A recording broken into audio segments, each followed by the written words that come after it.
আসসালামু আলাইকুম রহমতুল্লাহ বরকাত। আমার সকল প্রিয় দেশবাসী, আমার সকল দিনী ভাই বোনেরা, কেউ সারা জীবনে একবার যাইতে কষ্ট হয়ে যায়, হজ ফরজ হওয়ার পরেও যাইতে কষ্ট হয়ে যায়। আর এই ধর্ম ব্যবসায়ীরা প্রতি বছর বছর কীভাবে যায়, এগুলো যে ধর্ম ব্যবসায়ী এখানে প্রমাণ করে।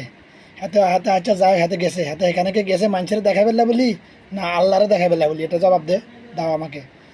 যারা নিজেকে মুসলমান দাবি করে, আসলে আসলে মুসলমান তো ঠিক আছে, মুসলমানের ইমান আসে শুধুমাত্র সূরা ইখলাস আর কালিমা তৈয়িবার উপর। বাকি কোরআনের 113টা সূরার উপর ইমান নাই, 6233 আয়াতের উপর আর ইমান নাই। এই মুনাফিক অগলার আর কি, এই মুনাফিক অগল আর কি।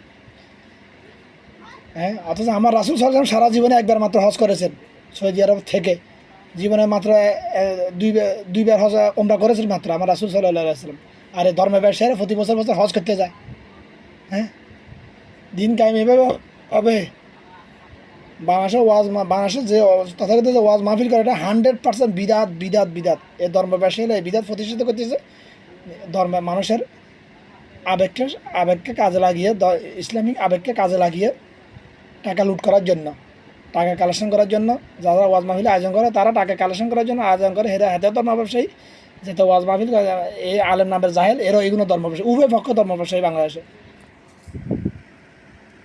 প্রমাণ ছাড়া কোনো কথা যেটা বাঁচা ওঠায়, আমার কথা অযৌক্তিক হলে হ্যাঁ জানাবেন, অসুবিধা নেই।